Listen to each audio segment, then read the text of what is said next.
Hi there and welcome back. I'm really excited today, and that's because yesterday Abby at Cat Paper Craft challenged each and every one of us to come up with something we could do in celebration of Earth Day to recycle, reuse, repurpose, or find a function for within our supplies. And I don't know if you saw what Abby created, but she created these like really cool shadow boxy shaker things out of the lids of mason jars. So that got me thinking about, I don't know about you folks, but I have paper in each and every pad that I never use. It's either paper that I don't like or it's paper that I don't know what to do with. And everyone would say, really? Like even in Maggie Holmes? Yeah, even in Maggie Holmes. Like this one, I don't know what to do with this paper. I've watched other people projects work with it and it looks lovely, but me, I don't know. It doesn't work for me in the same way. So this is one of those sheets where I was like, I'm never going to use this. And here's the truth. If I'm not going to use it or I don't like it, like this sheet, which I thought I would use with Willow Lane and then it didn't look nice, I'm not going to gift it to anybody either.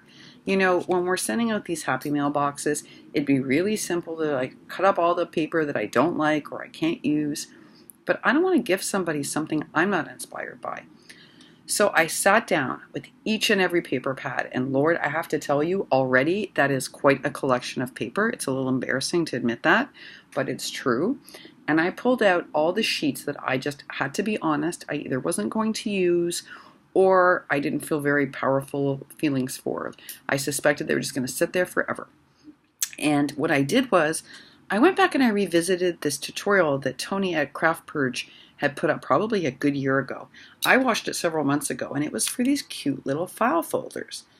And, I made a note to myself to try it at the time when I watched it. I put it on my project board, and I just never got around to it. Well, after Abby's challenge at Cat Paper Craft, I was like, wait, maybe I should make those file folders. So I went back and I watched Tony's video again, and my goodness, is this the easiest thing ever in the world to make. So I'm going to tell you a little bit about it. You can see I made an entire tray today. An entire tray, folks. That's how easy this is. So here's what you do. The first thing that you have to do is you have to cut out a rectangle at 3 inches by 2 inches. So 3 inches by 2 inches. And if you are a person who likes to be meticulous about your crafting, then I suggest that you do as Tony suggests and you score it. And you're going to score that at 1 5/8. And what's that for is that's the fold, right? That's so that you fold. I have to tell you, I did score it initially when I started making these, but by the time I got to like a third of the way through, I didn't need to score it. I knew where to fold the folder. So you score it, and then you have to punch it on your We Are Memory Keepers punch board at 1. And why do you need to punch it? Well, that's really simple, and I can explain it to you. So what we're doing is, so basically what you have is this, right? So you're going to cut out this rectangle at 3 2 inches, and then what you're going to have is something that looks like this. Once you punch it on the memory board, you're going to have another divot that comes up like this. And how you create the file folder is you just cut the one away. That's it. It's really simple. And then you have your file folder. Now, on Tony's tutorial, she did not include how to do the paper. And she did suggest you could stuff the file folder with things such as paper, but she didn't include it. So let me tell you what I did in order to make these super, super cute stuffed file folders.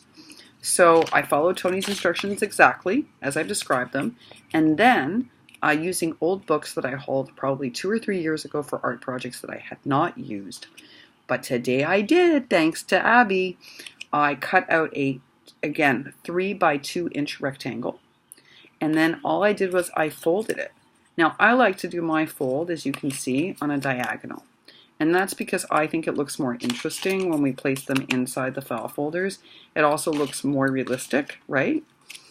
But that's a preference thing. You can choose to fold it straight, or you can choose to do what I did and fold it on a diagonal. I will tell you too, I did make sure most of the time that you were able to read the writing that was on so that it was the right way up. I don't think it matters much, but I was being very particular and I wanted that. Okay, and basically that's it. Folks, then all you have to do is decorate these, and they are so easy to decorate. I used a ticket on this, leftover flower from the Willow Lane sticker pack, and You're the Best saying, I think that was also from the Willow Lane sticker pack. Basically, what I did was I started using up all those tiny little stickers that I have no idea what to do with. So again, we're using up supplies that maybe would be hard to use otherwise. I did another one just to show you. I did another ticket, and I just used the Maggie Holmes Willing Home, and that's it. That's all this needs. And these are super cute. In some of them, I double stacked the paper to make it look like extra bulky file folded. Like I did a couple of, I added some extra paper. But these took like no time to do whatsoever. So let me revisit those instructions again, even though I'm going to link Tony's tutorial below. All you're going to do is you're going to cut out a rectangle in 3 by 2, right? Then you're going to score it at 1 5/8. You're going to use your punch board, your envelope punch board, to punch it at 1. And then what you're going to do is you're going to trim off this other little piece on this side very carefully so that it comes out looking like a file folder. Then for the paper, you're going to, again, cut it 3 by 2 inches, rectangle, and then you're just going to fold it either symmetrically or asymmetrically, and you can put some hot glue in there, and you're done. You're done. Super fast, right? Amazing way to build up your stash, amazing way to make pieces for Happy Meal and for embellishments. Okay, well, I got overly confident because after doing that and that taking no time, and I made a whole bunch of these, I thought, well, what else am I not using? Because, I still had a whole bunch of scraps left over. And let's be honest, folks, there's only so much of our scrap pile that we can use to make flags. Okay, I have enough of my scrap pile that I can make flags for the next 10 years.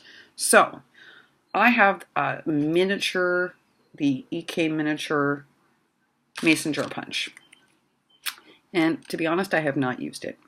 I have used my die for the large mason jar, but I have not used the little punch. So today I was like, okay, you know what? You're going to take all those scraps and you are going to use them to make little mason jars. So I did exactly that. I cut out so many of these. So many, you wouldn't believe it. Like I have them in pretty much every iteration. I must have cut out like, I don't know, 100 of these. I'm not exaggerating. Like just so many. And then I had to sort of look at them and figure out, how do I make this work? Because look at them, folks. When you cut them all by themselves, they're just not that great. And then I realized, you know why they're not that great? Because you need to have depth, and that means you need a different colored lid. So then what I realized was, okay, so first I fussy cut out a different colored lid. Like on this one, I'll show you.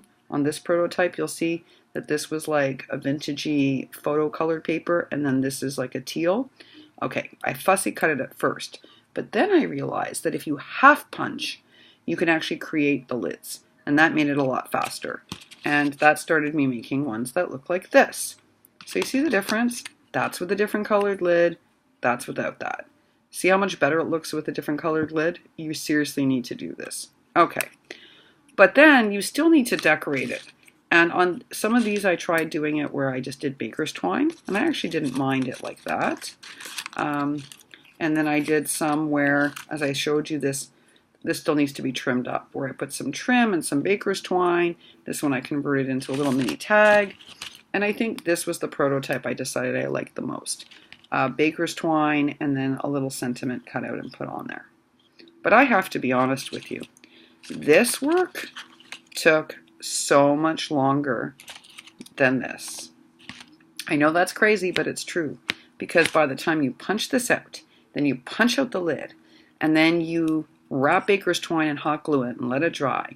And then of course I wanted it to look a little glassy, so I had to like glitter up the bottom. I don't know if you can tell on camera, but I had to glitter up the bottom and let that dry. And then by the time you cut out the sentiment, you glue that on. These took way longer to make than these.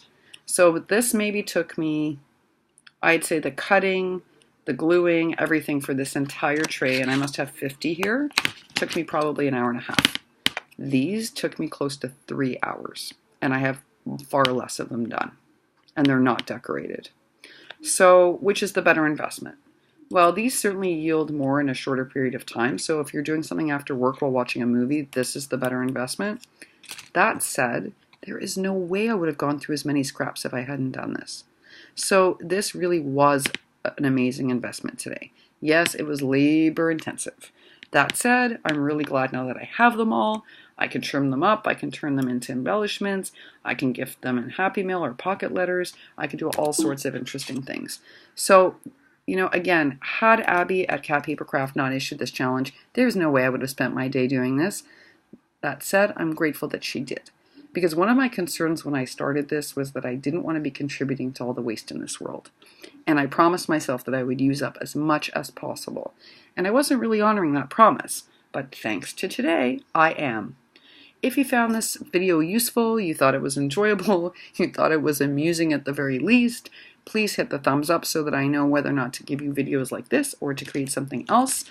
And I hope to see you again soon. Again, I will link Craft Purge's video below so you can check it out.